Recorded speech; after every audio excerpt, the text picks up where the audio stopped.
پاکستان عوام جمہوریہ ترکیہ کی دوسری صدی کے آغاز پر ترکیہ کے عوام کی ترقی اور خوشحالی کے لیے دعا گو ہے۔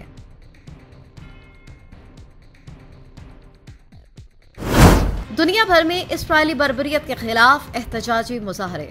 غزہ میں معصوم اور نہتے فلسطینیوں پر غاصب اسرائیل کی جانب سے ڈھائے جانے والے مظالم کے خلاف دنیا بھر میں احتجاجی مظاہروں کا سلسلہ جاری ہے۔ لندن میں ہزاروں افراد نے احتجاجی مارچ کیا، جس میں غزہ میں فوری جنگ بندی کا مطالبہ کیا گیا۔ ترکیہ میں بھی فلسطینی عوام سے اظہار یکجہتی کے لیے لوگ سڑکوں پر نکل آئے۔ استنبول میں فلسطینیوں سے اظہار یکجہتی کے لیے نکالی گئی ریلی سے خطاب کرتے ہوئے ترک صدر رجب طیب اردوان نے کہا، حماس دہشت گرد تنظیم نہیں ہے اور ہم اسرائیل کا اصل چہرہ دنیا کو ضرور دکھائیں گے۔ یورپ کے مختلف ممالک میں امریکہ میں بھی دہشت گرد ریاست اسرائیل کے خلاف احتجاجی مظاہروں کا سلسلہ جاری ہے۔ ٹرین حادثے کے حوالے سے آپ کو بتائیں گے، خوفناک ٹرین حادثہ جس میں متعدد ہلاکتیں ہوئیں۔ بھارتی ریاست آندھرا پردیش میں مسافر ٹرینوں کے درمیان ہونے والے تصادم کے نتیجے میں 13 افراد ہلاک ہو گئے، جبکہ 50 سے زائد زخمی ہیں۔ زخمیوں میں سے بعض کی حالت تشویشناک بتائی جاتی ہے۔ وشاکھاپٹنم پلاسا مسافر ٹرین اور وشاکھاپٹنم راگادا مسافر ٹرین ایک دوسرے سے ٹکرائیں، جس سے ٹرینوں کی کئی بوگیاں پٹری سے اتر گئیں۔ 3 ماہ کے دوران بھارت میں یہ 5واں ٹرین حادثہ ہے۔ بھارتی میڈیا کا ہے کہنا کہ حادثے کے مقام پر امدادی کارروائیاں مکمل کر لی گئی ہیں۔ تمام لاشوں اور زخمیوں کو اسپتال منتقل کر دیا گیا۔ حادثے کا شکار ہونے والی ٹرینوں کے حوالے سے تحقیقات کا آغاز کر دیا گیا ہے۔ سمندری طوفان اوٹ سے ہلاکتوں کی تعداد 43 ہو گئی، لاپتہ افراد کی تعداد 36 ہے۔ تلاش اور بحالی کا کام جاری ہے۔ کیٹیگری 5 کے سمندری طوفان اوٹس کے میکسیکو کے جنوبی بحر الکاہل کے ساحل سے ٹکرانے سے کم از کم 43 افراد ہلاک ہو گئے۔ سخت متاثرہ گریرو کے گورنر نے اتوار کو کہا کہ ہلاکتوں کی تعداد میں مسلسل اضافہ ہو رہا ہے۔ لاپتہ ہونے والوں کی تعداد میں مزید اضافے کا امکان بھی ظاہر کیا جا رہا ہے۔ لوگ کیچڑ اور ملبے میں اپنی ضروری اشیاء تلاش کرتے رہے، جبکہ سرکاری کارکنان اور رضاکار مٹی اور ملبے سے بھری گلیاں صاف کرتے رہے۔ مزید وسائل پہنچنے کے بعد اکاپولکو کی بندرگاہ سے گرے ہوئے درختوں اور ملبے کے نیچے سے مزید لاشیں نکالنے میں مدد ملے گی۔ لاہور آج دنیا کے آلودہ ترین شہروں میں سر فہرست۔ فضائی آلودگی کے لحاظ سے لاہور دنیا کے آلودہ ترین شہروں میں پہلے نمبر پر آ گیا۔ صوبائی دارالحکومت لاہور میں اسموگ کے بادلوں کے باعث مجموعی ایئر کوالٹی انڈیکس کی شرح 498 تک جا پہنچی، جبکہ بھارت کے شہر دلی کا 289 شرح کے ساتھ دوسرا نمبر ہے۔ شہریوں کا کہنا ہے کہ لاہور میں اسموگ سے آنکھیں جلنے اور گلے میں خراش کی شکایات پیدا ہو رہی ہیں۔ درجہ بندی کے لحاظ سے 151 سے 200 درجے تک کی شرح آلودگی مضر صحت ہے۔ 201 سے 300 درجے تک آلودگی انتہائی مضر صحت ہے۔ 301 سے زائد درجہ خطرناک ترین آلودگی ظاہر کرتا ہے۔ فضائی آلودگی انسانی سرگرمیوں کی بدولت جنم لیتی ہے۔ یہ مختلف گیسوں کی زیادتی، تابکاری شعاؤں، کیمیائی مادوں، ٹھوس ذرات، مائع قطرات، گرد و غبار اور دھوئیں وغیرہ کی وجہ سے پیدا ہوتی ہے۔ موسم سرما کی آمد کے ساتھ ہی لاہور سمیت پنجاب کے میدانی علاقوں میں دھند کا سلسلہ شروع ہو چکا ہے، جس سے حد نگاہ کم ہونے کے باعث ٹریفک کی روانی متاثر ہے۔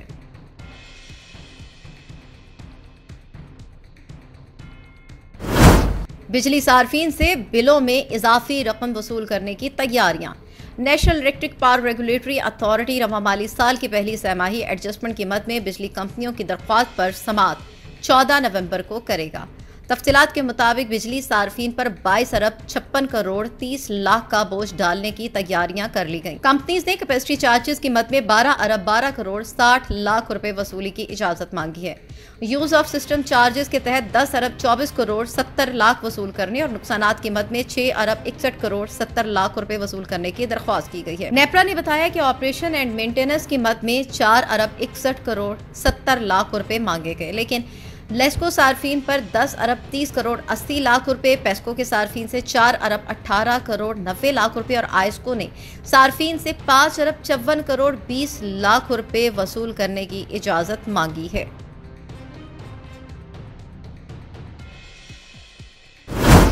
ہارون آباد میں یوم سیاح کے موقع پر تحصیل انتظامیہ کے زیر اہتمام کشمیریوں سے اظہار یکجہتی۔ ملک بھر کی طرح ہارون آباد میں بھی یوم سیاح کے موقع پر تحصیل انتظامیہ کے زیر اہتمام کشمیریوں سے اظہار یکجہتی ریلی کا انعقاد کیا گیا۔ میونسپل کمیٹی ہارون آباد کے احاطے سے ریلی نکالی گئی۔ اظہار یکجہتی ریلی کی قیادت اسسٹنٹ کمشنر عامر محمود اور DSP ندیم اقبال نے کی۔ ریلی میں چیف آفیسر بلدیہ عمران علی وٹو اور دیگر سرکاری ملازمین نے بھی شرکت کی۔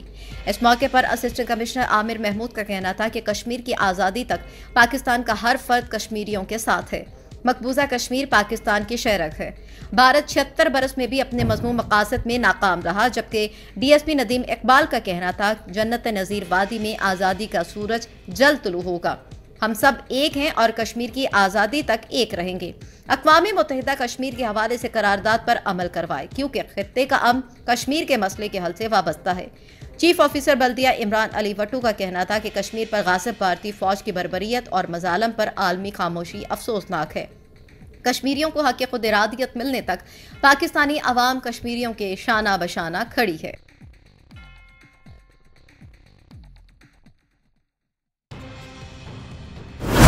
منڈی بہاؤدین سے خبر شامل کریں گے۔ نواحی علاقہ رکن میں فلسطینیوں پر اسرائیلی مظالم کے خلاف میلاد چوک سے گرلز ہائی اسکول تک احتجاجی ریلی نکالی گئی، جس کی قیادت علامہ عتیق الرحمان عتیق نے۔ ریلی میں سینکڑوں افراد نے شرکت کی۔ مظاہرین نے ہاتھوں میں بینرز اور پلے کارڈز اٹھا رکھے تھے۔ مظاہرین نے فلسطینی مسلمانوں پر اسرائیل کے مظالم کے خلاف شدید نعرے بازی کی۔ ریلی سے خطاب کرتے ہوئے علامہ عتیق الرحمان نے کہا کہ آج فلسطینیوں پر بہیمانہ مظالم کے بعد عالم اسلام پر جہاد فرض ہو چکا ہے۔ انہوں نے مسلم حکمرانوں سے کہا کہ اسرائیل خالی مذمتی بیانات سے اپنے مظالم سے باز نہیں آئے گا، بلکہ قرآن و سنت کی تعلیمات کی روشنی میں اسرائیل کی مذمت نہیں بلکہ مرمت کرنا ہوگی۔ انہوں نے یہ بھی کہا کہ مسلم حکمرانوں کی بزدلی کی وجہ سے کفر کے مظالم دن بدن بڑھتے چلے جا رہے ہیں۔ مسلم حکمران اسرائیل اور بھارت کے مظالم کے خلاف فوری جہاد کا اعلان کریں۔ نگران وزیر اعلیٰ پنجاب سید محسن نقوی کا جنگ میں ڈسٹرکٹ ہیڈ کوارٹر ہسپتال کا دورہ۔ بیورو چیف آواز نیوز جنگ سے احمد جنجوعہ کے مطابق نگران وزیر اعلیٰ پنجاب سید محسن نقوی نے ڈسٹرکٹ ہیڈ کوارٹر ہسپتال میں لیڈی ڈاکٹرز کی مبینہ غفلت اور لاپرواہی کا نوٹس لے لیا۔ بتایا گیا کہ اسپتال عملے نے نومولود کے ٹوٹے بازو کا علاج ہی نہیں کیا، جس وجہ سے بچہ تڑپتا رہا۔ لواحقین نے MLC بنوانے کی اپیل کی تو اسپتال کے عملے نے انکار کر دیا۔ کورٹ آرڈر پر MLC بناتے ہوئے آرتھوپیڈک سرجن ڈاکٹر محسن جمیل نے جانبداری سے کام لیتے ہوئے اسپتال عملے کی غفلت پر پردہ ڈالنے کے لیے لواحقین کے سامنے ہیڈ آف ڈپارٹمنٹ ڈاکٹر بشرا نذیر کی مشاورت سے MLC بنائی۔ لیڈی ڈاکٹر بشرا نذیر اور اسٹاف نے لواحقین اور بچے کی ماں کے ساتھ انتہائی حد تک تمیز رویہ اختیار کرتے ہوئے دھمکیاں دیں۔ 2 ہفتے گزرنے کے باوجود ان کا مقدمہ تاحال درج نہ ہو سکا۔ متاثرہ خاندان نے وزیر اعلیٰ پنجاب سید محسن نقوی سے مطالبہ کیا کہ اس معاملے میں ملوث تمام لوگوں کو منطقی انجام تک پہنچایا جائے۔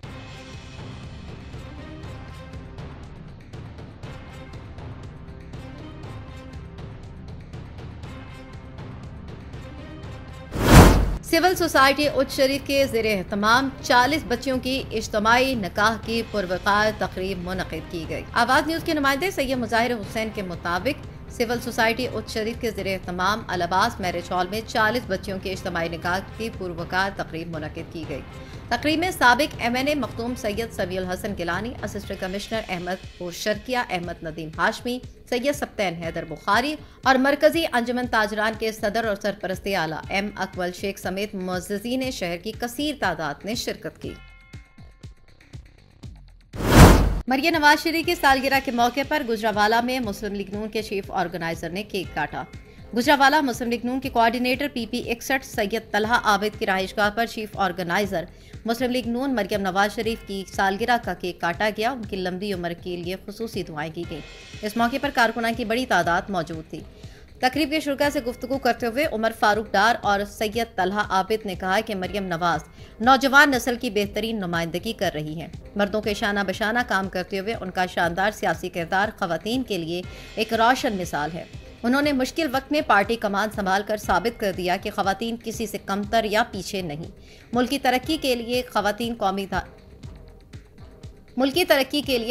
کو قومی دھارے میں لانا ہوگا۔ سید طلحہ عابد کوارڈینیٹر PP 61 کا مزید کہنا تھا کہ نواز شریف کی وطن واپسی ملک کے لیے نیک شگون ہے اور ان کی عدم موجودگی کے عرصے میں مریم نواز کی سیاسی جدوجہد خواتین کے لیے مشعل راہ ہے۔ وہ سیاست میں نوجوان نسل خاص طور پر خواتین کے لیے ایک بہترین مثال بن چکی ہیں۔ نواز شریف کو اپنے سیاسی کیریئر کے دوران ہی مریم نواز کی صورت میں بہترین جانشین ملا ہے۔